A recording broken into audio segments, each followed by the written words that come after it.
Okay, so in the previous video, we introduced the concepts of enthalpy and entropy. And the reason that both of these are important is that they both have to do with whether or not a reaction would be spontaneous. All right, and when I say spontaneous, it would mean something that would naturally occur without the input of additional energy. All right, so if you think about it, things that naturally tend to happen. All right, things tend to naturally go from high states of energy to lower states of energy. All right, like for example, if you had a book up on a shelf, it would naturally want to fall to a lower, somewhere that's lower. All right, things that are higher have more gravitational energy. Things that are lower have less. It's the natural order of things to go from high states of energy to low states of energy. All right, so that's consistent. That would be an example of why enthalpy matters. All right, but something else that's very natural is for things to become more disordered. All right, if you just think about what naturally happens in any place, things tend to, like, without additional energy being put in, things will tend to get messier.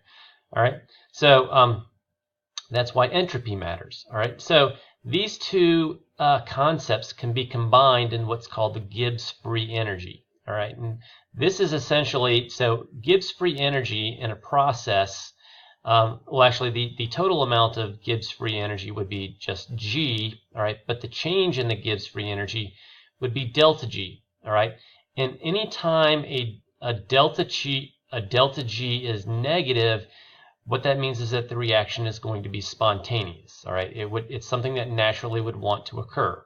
All right, so one thing I want to point out about delta G is just because it's negative doesn't say anything about how fast it will occur, but just that it will occur given enough time. All right, so so the equation for this is this relatively famous equation right here. Delta G equals delta H minus T delta S. All right, the delta H is your change in enthalpy, the delta S is your change in entropy, and T is your temperature in Kelvin. All right, so the thing about this expression is that we could evaluate all different types of reaction conditions and evaluate, okay, if this is the state of our delta H and delta S, what would that mean about whether a reaction would go? All right, so we've already talked about the situation, the two situations that naturally want to happen. Things want to go from high energy to low energy, and also things want to go from less disorder towards more disorder. All right, so in the case where you have both of these happening, all right, so when energy is being given off, all right, that would be a negative delta H. All right, another way of saying a negative delta H is an exothermic reaction. All right, so when things are getting more disordered, that would be a positive delta S. All right,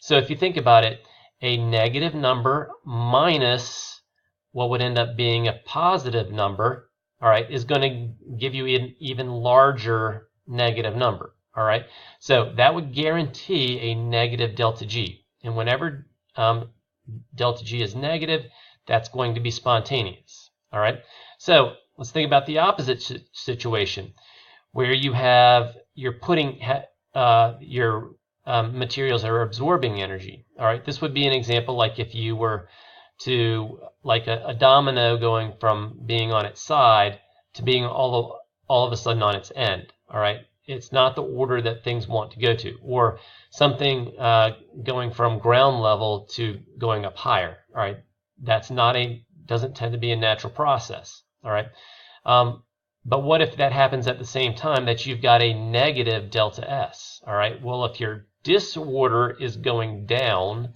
all right, that would mean that your delta S would be negative. All right, so a positive number. So let's think about this. If delta S is negative, when you subtract a negative number, that's the same thing as adding a positive number. All right, so if you start with a positive number and you end up adding a positive number to that, which is the same thing as subtracting a negative number, you get a larger positive number. All right, so that is guaranteed to have a a positive delta G. All right, and this reaction right here would never occur. All right, so this first situation is guaranteed to occur because it's guaranteed to have a negative delta G. The second situation is guaranteed not to occur because it would be guaranteed to have a positive delta G. But then we have situations that could go either way. All right, and those situations are going to be with a negative delta H and a negative delta S, or when they're both positive. All right, and the reason that they could go either positive or negative here is that whether they're overall positive or negative has to do with how big of a negative number this is versus how big of a negative number this is, because there are different situations where different combinations of this could give either positive or negative delta G. So I feel fairly confident that if I were just to supply you with delta H and delta S numbers, that you could plug those numbers into this equation and come up with delta G's. That's should be fairly simple mathematics.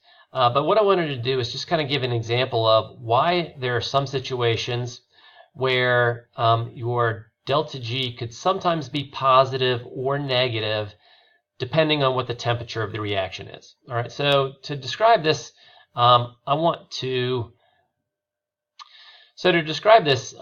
talk about a fairly simple process, just ice going to water. All right, so even though, again, this reaction right here, we're using the term process rather than reaction because this is going to be used in even if a chemical reaction isn't occurring. All right, and most people would say that if ice just melts, it's not really a chemical reaction, it's just a physical change, but still these thermodynamic, thermochemical processes still apply.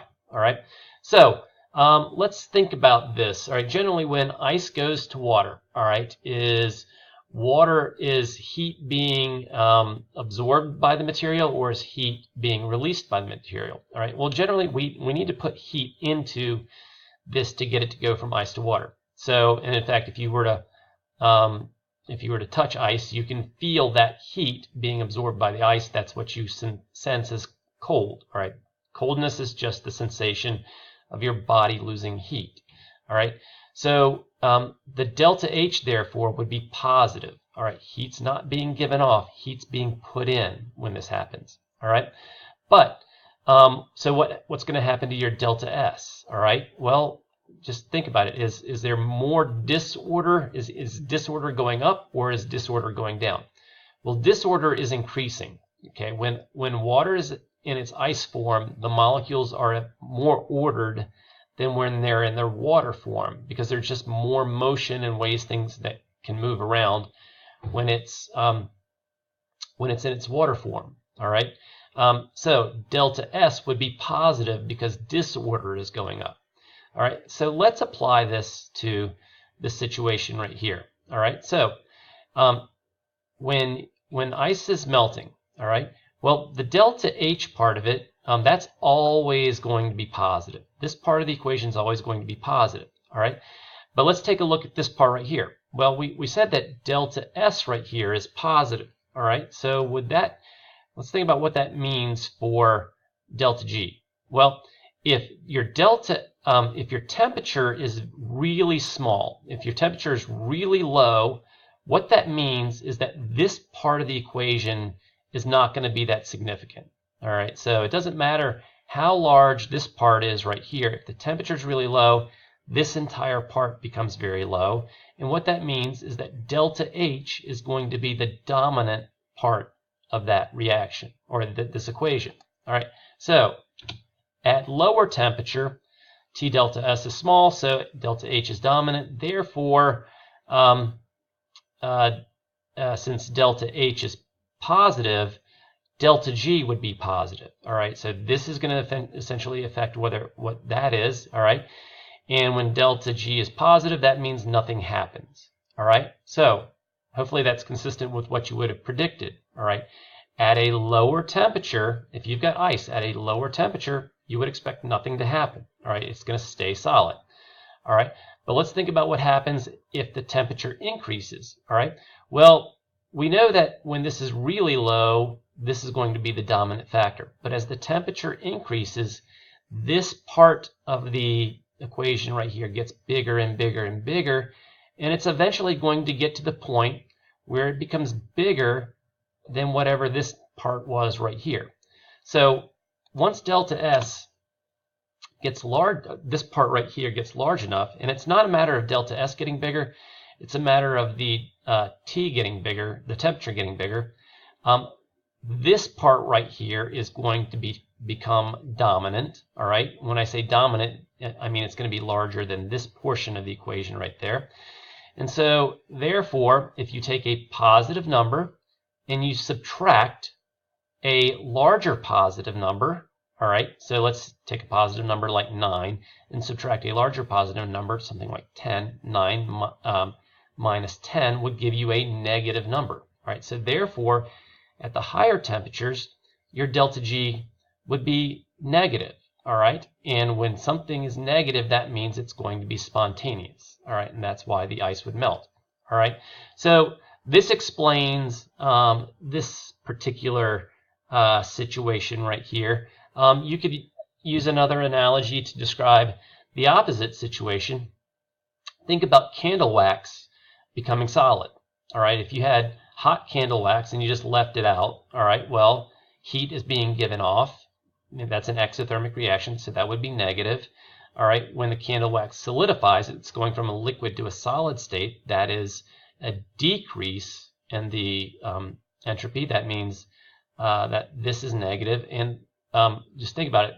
At higher temperatures, it's going to want to stay solid, or sorry, stay liquid. All right, and you can do the same mathematical exercise that we did here to show how that would occur.